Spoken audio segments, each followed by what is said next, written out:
of the host organizations. The Minnesota Alliance with Youth is a partner in GradMinnesota initiative through the Governor's Office, the Department of Education, and Minnesota Alliance with Youth. And then the other partner is the Minnesota Youth Council, and we also house them at their program of ours.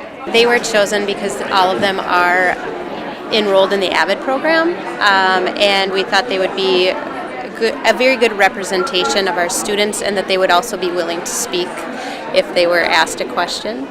The first question, as you wrote down, the best possible outcome if we do something to address this critical issue.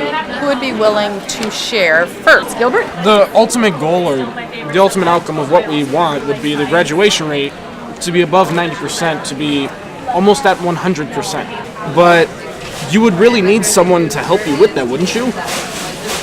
So basically, everyone should have a group or a program that would help them with whatever they needed. I would say the best possible outcome is that every student is given an equal opportunity to succeed and achieve graduation. The reality is, though, where does that actually start? If we want the kids to succeed and we want to decrease that the huge gap, we have to invest in them, starting when they're very young. The best outcome for this would be that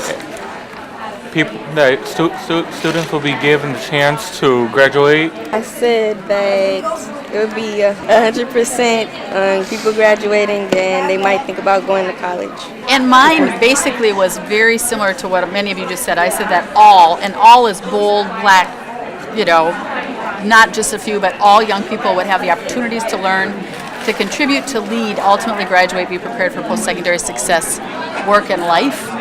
Young people, it has to be what they believe is important. How do we get young people engaged in what they really want to do in life? Okay, so the next question, and this is just going to be more of a conversation, and Amy will be again writing down word for word as much as she can what your thoughts are about it, but what beliefs and behaviors need to happen to foster that best possible outcome that we just discussed. Like my mom taught me a certain way, and I would say like it was the right way. So everything I do is because I was taught this way, and I do things correctly. I know right from wrong. I look up to all the adults in this circle. I look up to you guys. So I feel like it's about the community. We got to come together to change us before we change. We try to change anybody else. Especially as an educator, it starts with me in that classroom. I am the first person that sets the tone of how the class is going to go. I spend a ridiculous amount of time getting to know each and every student, whether it's their middle name, whether it's their birth date, every little thing that I can do to make a connection with them, because then I can push them. I can push them further and further and further, and at the end of the day, they still know that I care. You really have to stay on the positive side of because most kids in school, they don't, like you guys were saying, they don't have that role model to follow after. They're segregated from what they want to do versus what they can do. They don't see the possibilities in what they're able to do.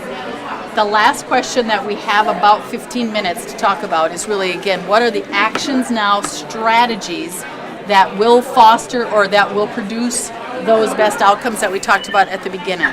So what do we need to do to make it happen? And then we have to select one of those as a group, and then whoever would like to present it out to the larger, our task is one strategy to share with everybody.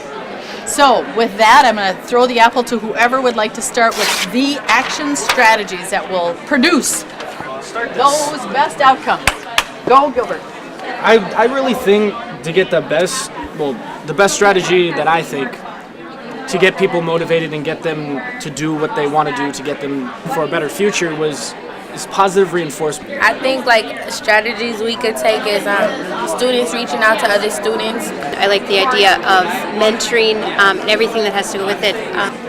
Anyone have anyone that they have a strong affinity toward? I think we had a couple themes, and that was really peer-led, providing opportunities for all youth. It's not just for those kids that tend to succeed all the time.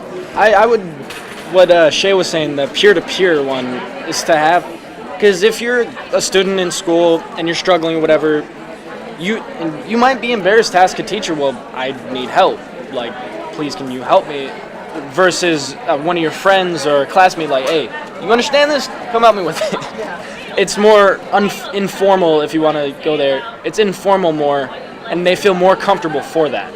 And rather than a teacher like, oh, well, this and that, and then the teacher's not understanding him because of the way he's speaking or the way she or he's speaking and the lingo, whatever it may be. As in a student can understand whatever another student's understanding, the generality of it mostly.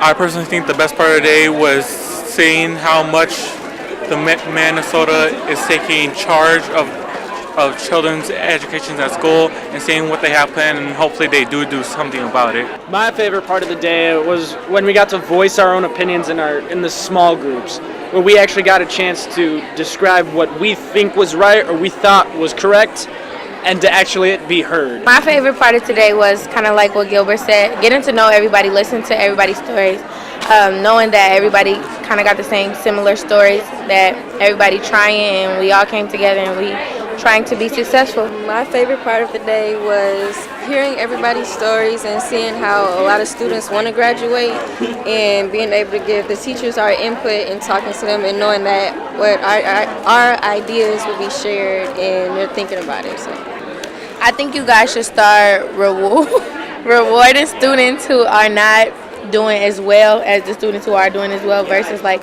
when we have a reward ceremony at school. I think the students who are trying or not doing so good should also get recognized, so it can push them to success. But I think what struck me the most is that the group that I was facilitating, the young people in that group had such amazing wisdom that I was to tears almost 2 or 3 times. And that's the whole point of this conference, was really bringing youth and adults together to talk about an issue that impacts them. So oftentimes we're talking about education without them at the table. So today our outcome is really, if we could get young people here, have them be engaged and really contribute to the conversation, we did what we set out to do, and I believe that happened.